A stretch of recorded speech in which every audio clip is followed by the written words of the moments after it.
Olá pessoal, como vocês estão? Espero que estejam todos bem. Bom, eu irei iniciar me apresentando, já que nós tivemos apenas uma aula dessa unidade curricular e poucas pessoas compareceram, então a maioria não me conhece ainda. Então, eu sou a professora Mariane, eu sou instrutora do Senai na área de gestão e irei dar continuidade no curso de vocês com essa unidade curricular de rotinas de pessoal. Então, no primeiro dia eu apresentei para a turma, mas eu gostaria de falar um pouco sobre essa unidade curricular novamente, para que os que não estiveram presentes também saibam o que nós iremos estudar no decorrer de toda essa unidade. Então, rotina de pessoal é uma parte de gestão de pessoas. Vocês já iniciaram esse assunto com o professor Murilo, gestão de pessoas, Só que vocês iniciaram com recursos humanos. Recursos humanos é a parte ali de recrutamento e seleção, então vocês fizeram bastante atividades voltadas para essa parte de selecionar o colaborador correto para uma vaga que possa ter na empresa, enfim. A unidade de rotina de pessoal ela é uma sequência de recursos humanos. Então, a partir do momento que a empresa recrutou e selecionou o colaborador, entra a função aqui da rotina de pessoal, que é avisar esse colaborador que ele foi selecionado e dar início ao processo admissional. Então, nós iremos iniciar agora a rotina de pessoal estudando a partir do processo admissional desse funcionário, a partir do momento que o funcionário foi selecionado e vai iniciar a sua carreira dentro da empresa.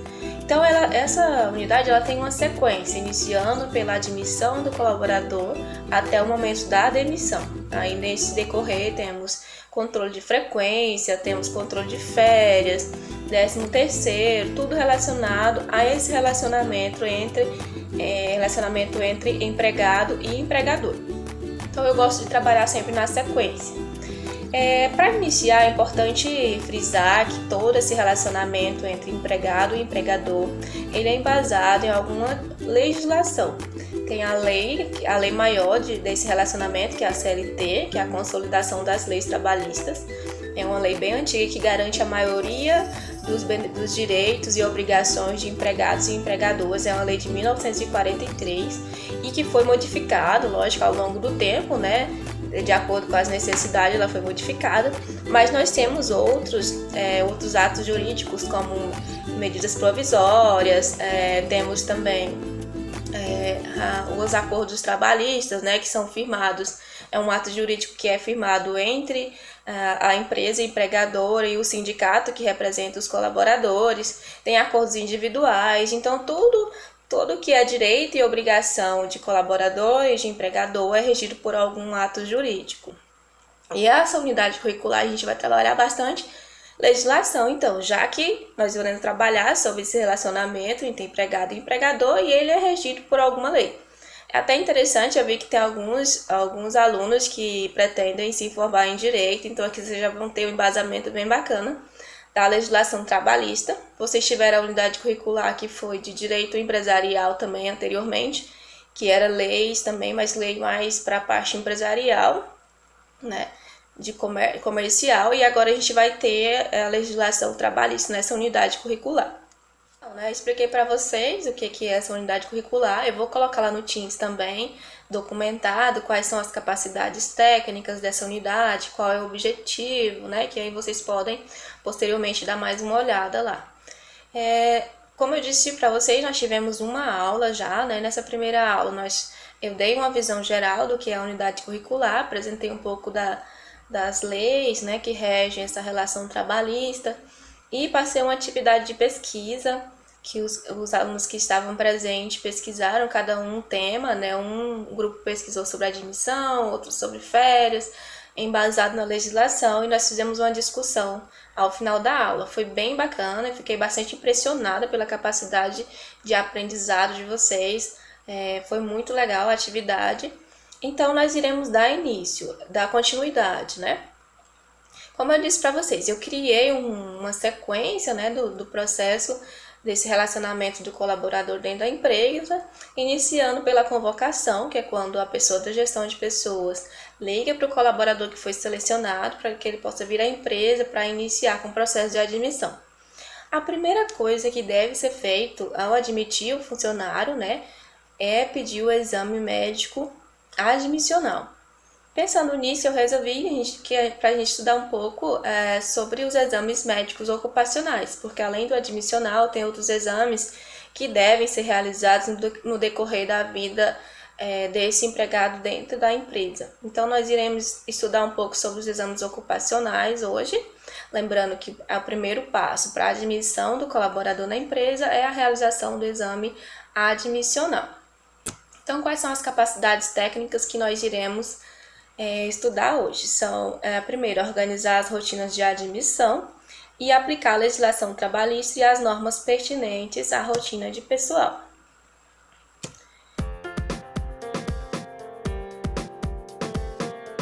Os exames médicos ocupacionais. Dentro desses exames médicos ocupacionais, nós temos os exames básicos. Esses exames básicos, eles são previstos pela CLT, como eu disse antes, é a principal lei que rege esse relacionamento, né, a consolidação das leis trabalhistas. E esses exames médicos ocupacionais básicos estão previstos, são obrigatórios, de acordo com a CLT, além também da NR7, que é uma norma regulamentadora que trata de obrigatoriedades também entre empregador para empregados. Então, esses exames básicos, eles são obrigatórios. Quais são os exames básicos? São exame admissional, que é quando o colaborador entra na empresa, né? Antes de iniciar o trabalho, ele já deve fazer o exame admissional. Só será realmente contratado se for considerado apto pelo médico, o médico do trabalho que irá examiná-lo, então é o primeiro exame. Temos o exame periódico, que deve ser feito uma vez por ano ou a cada 2 anos, dependendo da idade do colaborador, nós vamos tratar disso mais à frente. Temos o exame de retorno ao trabalho, que é um exame que deve ser realizado quando o profissional passa mais de 30 dias fora do trabalho, quando ele retorna, se for por causa de doença ou por causa de licença médica, licença maternidade. Então, nesses casos, quando ele passa mais de 30 dias, ele precisa fazer esse exame de retorno ao trabalho. O exame de mudança de função, que é quando o colaborador muda de uma função para outra que tem riscos diferentes, então ele precisa fazer esse exame. E o exame demissional, que é aquele que o colaborador deve fazer ao final desse contrato, quando ele é demitido, ou quando ele pede contas, enfim, é necessário fazer o exame demissional. Então, esses são os exames básicos: admissional, periódico, exame de retorno ao trabalho, exame de mudança de função e o exame demissional. São os exames básicos que são obrigatórios pela lei. Primeiro exame, vamos começar falando do exame médico admissional. Deve ser realizado antes de iniciar as atividades do colaborador, né, como eu já havia dito. Esse exame ele pode ser um exame apenas clínico. O que é o exame clínico?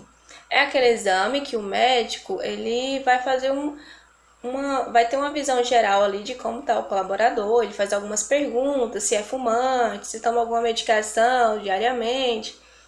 Ele vai aferir a pressão do colaborador, vai auscultar os pulmões, é um exame mais básico. Ele é obrigatório, né? A maioria das empresas, elas acabam fazendo apenas esse exame clínico, pedindo apenas esse exame clínico. Um fato que é importante eu lembrar também, mencionar, é que todos os custos desses exames é por conta do empregador. Então, a empresa que vai pagar para o colaborador fazer o exame admissional e todos os outros que eu já citei. Além desse exame clínico, a empresa pode pedir também exames complementares. Esses exames complementares, dependendo da função, a empresa pede para poder se resguardar em algumas situações que pode acontecer, né? E mais à frente eu vou explicar para vocês quais são as situações que podem acontecer, que a empresa pode ser penalizada, ou pode sofrer alguma ação judicial. Então, para se resguardar, a empresa pede exames complementares para saber como é que está de fato a saúde desse colaborador. E o exame é feito, né, pelo médico do trabalho, e o médico vai entregar o ASO, que é o atestado de saúde ocupacional, dizendo se esse funcionário está apto para exercer essa função ou não. Então, o objetivo desse exame é demonstrar se esse funcionário ele tem condições de exercer aquela função, né, ou não. Se não tiver condições, ele não vai ser admitido. Se o médico atestou lá que ele está apto para exercer essa profissão, dá continuidade ao processo admissional, pedindo os documentos, enfim. A gente vai tratar disso mais na próxima aula.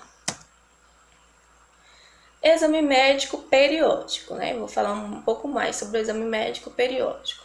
Como eu disse para vocês, ele é feito anualmente ou de 2 em 2 anos. Quando é que ele é feito anualmente?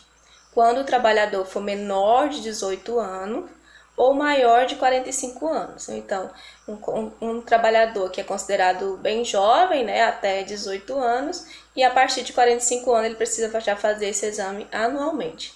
Colaboradores que estejam entre esse período, de 18 a 45 anos, eles devem fazer o exame periódico apenas a cada 2 anos. Esse exame periódico é aquele só clínico, né? A não ser que a empresa queira fazer os complementares, vai ser um exame que o médico vai apenas aferir a pressão, fazer algumas perguntas, escutar os pulmões, né?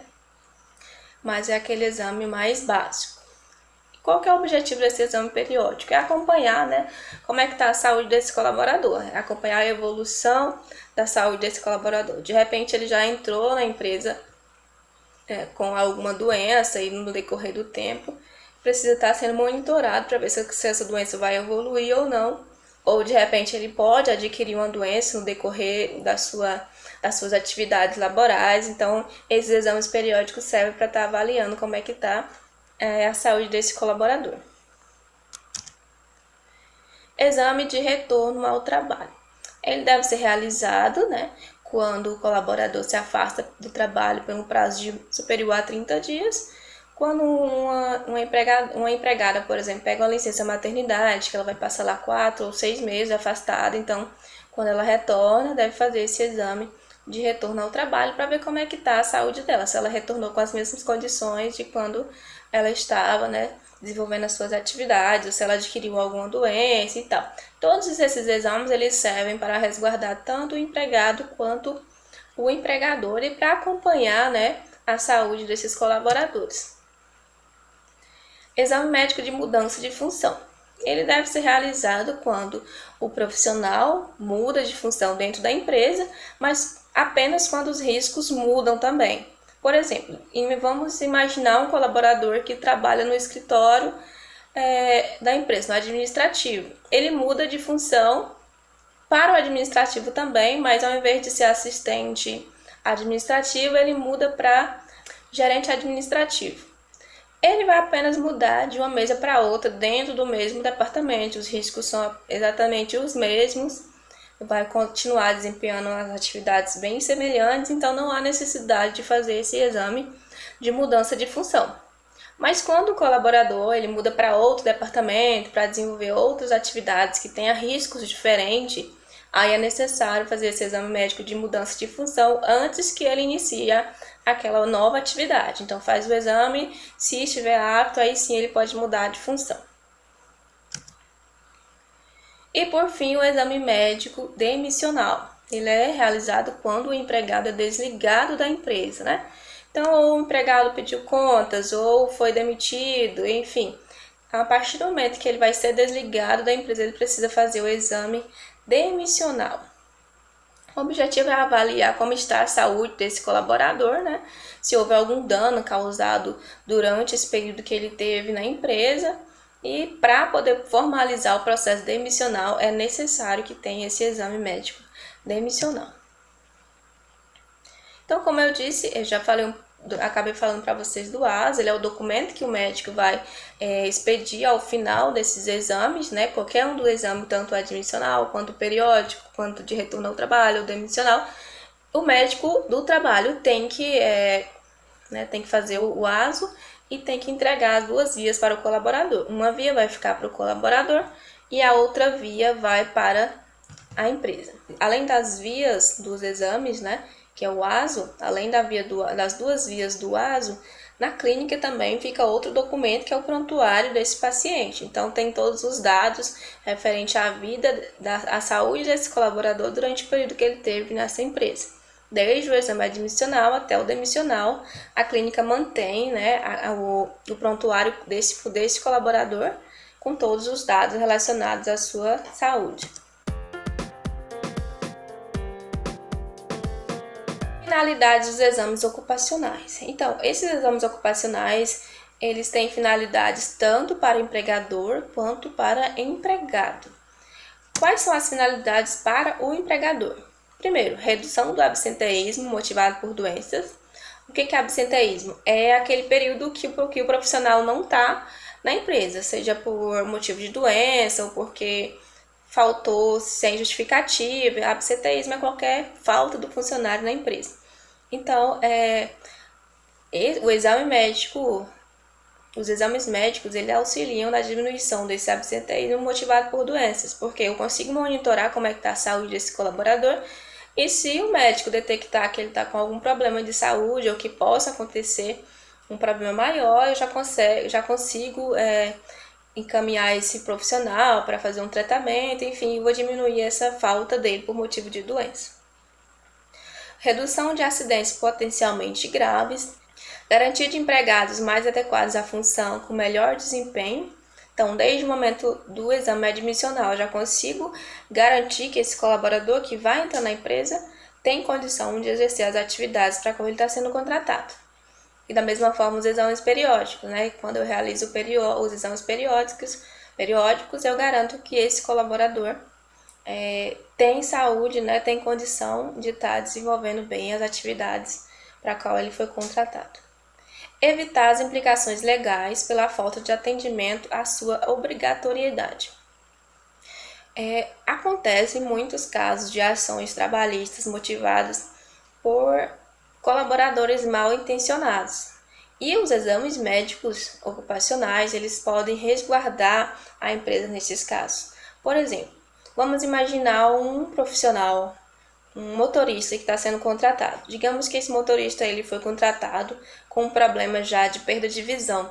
Só que a empresa pediu apenas o exame clínico, né? Que é aquele que eu expliquei no início, que o médico apenas vai lá, afere a pressão, ausculta os pulmões, faz algumas perguntas. E o médico não identificou que esse colaborador tinha perda de visão. A empresa não fez outro exame, não conseguiu identificar. Quando o colaborador saiu da empresa, ele entrou na justiça, alegando que desenvolveu essa perda de visão durante o período que ele estava trabalhando na empresa, por causa da atividade que ele exercia, né?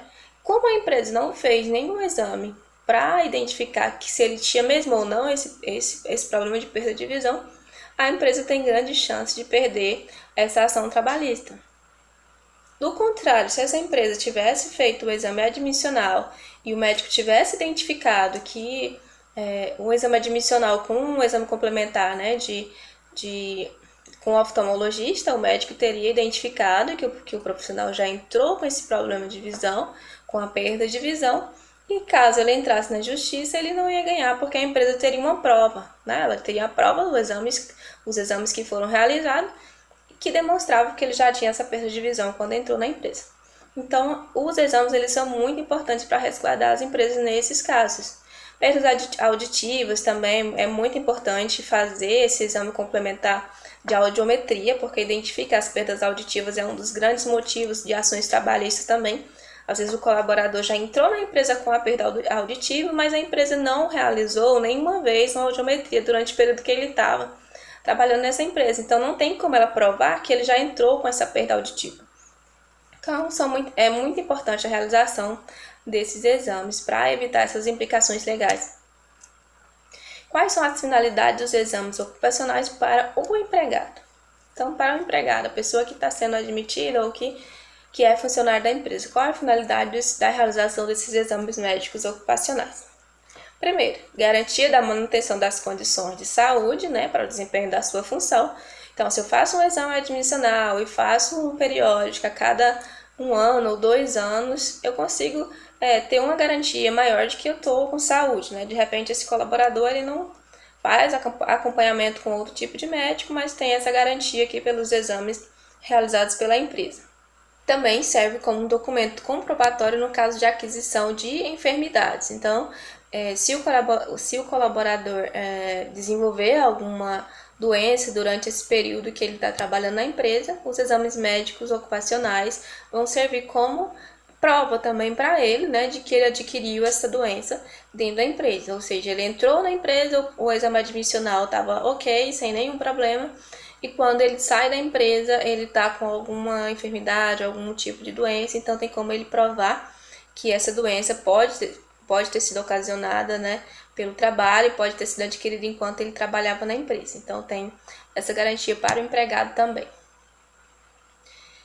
Houve alguma mudança em relação a esses exames médicos ocupacionais durante esse período de pandemia? O governo lançou uma medida provisória, né, para enfrentamento da pandemia que alterou um pouco isso daqui, então é importante eu falar para vocês. É o artigo 15 da medida provisória 927, de 22 de março de 2020, que diz que durante o estado de calamidade pública, a que se refere o artigo 1º, fica suspensa a obrigatoriedade de realização dos exames médicos ocupacionais, clínicos e complementares, exceto dos exames demissionais. Então, durante esse período de pandemia, essa obrigatoriedade ela ficou suspensa da realização dos exames, exceto no caso de exames demissionais, que eles ainda devem ser realizados. E também pode nem ser realizado se esse profissional tiver feito algum outro tipo de exame, um exame periódico, no prazo de até 90 dias, ele ainda vale. O exame periódico ele tem essa validade. Na verdade, todos os exames médicos ocupacionais, eles têm uma validade de no mínimo 90 dias. Então, se o colaborador realizou um exame periódico, um exame de retorno de função, ou mesmo um admissional, e se ele for demitido no prazo de até 90 dias, ele pode utilizar, não precisa fazer outro exame. O empregador não precisa pagar por outro exame, podendo utilizar o mesmo exame feito anteriormente, que ainda está dentro do prazo de validade. Pessoal, o assunto de hoje é esse. Eu tentei passar para vocês de uma forma mais resumida, para não ficar tão longo o vídeo e muito pesado o assunto também, sem slides também. Inclusive, eu quero que vocês comentem depois se vocês preferem as aulas com os slides, de repente vocês acham melhor. Eu resolvi fazer esse primeiro vídeo assim, é um teste, né? É a nossa primeira aula, a minha primeira aula online também. Então, eu confesso para vocês que eu gravei uma com os slides, mas eu achei que estava muito cansativa. Então eu resolvi fazer essa apenas falando e vou editar esse vídeo colocando alguma coisa para auxiliar na compreensão. Mas caso vocês achem melhor com slide, eu posso fazer a próxima também com slide. Outra coisa, eu estarei disponível durante todo o período da aula, né? A nossa aula é das 14 às 18 horas, então eu vou disponibilizar esse vídeo para vocês no horário da aula e estarei disponível online caso vocês queiram tirar alguma dúvida, né? A gente pode fazer uma videochamada ou pode ser pelo chat, da forma que vocês acharem melhor. Para que vocês possam internalizar melhor esse assunto, eu vou deixar uma atividade com um link de uma plataforma para fazer mapa mental. A atividade vai ser para a realização de um mapa mental utilizando essa plataforma, onde vocês irão sintetizar o que nós estudamos hoje, né? O que eu falei hoje para vocês. Além dessa plataforma, do link da plataforma, eu vou deixar também um material para vocês darem mais uma lida nesse assunto, né? Se vocês quiserem aprofundar um pouco mais, eu vou deixar o material também, o link do material. Então, a nossa atividade de hoje é a leitura desse material e a realização de um mapa mental sintetizando o que foi apresentado, né? Os exames médicos ocupacionais, apenas os exames médicos, não precisa apresentar aquilo que eu falei no início da aula, que era apenas um lembrete, né? Uma revisão do que eu já tinha dito na primeira aula. Então, a atividade é apenas a realização de um mapa mental, sintetizando o assunto que eu apresentei hoje, que foi os exames médicos ocupacionais. Então, eu espero que vocês tenham compreendido, que vocês tenham gostado. Caso vocês tenham alguma dúvida, eu estou à disposição. Caso vocês também tenham alguma sugestão para a próxima aula, eu também estou à disposição. Eu sou bastante aberta em relação a isso. Eu sei que, assim como eu tenho muito a contribuir com vocês, vocês também têm muito a contribuir comigo, né? Então, se vocês tiverem alguma sugestão, podem me falar que eu estou aberta a sugestões. Boa semana para vocês, tudo de bom, um beijão, até a próxima aula.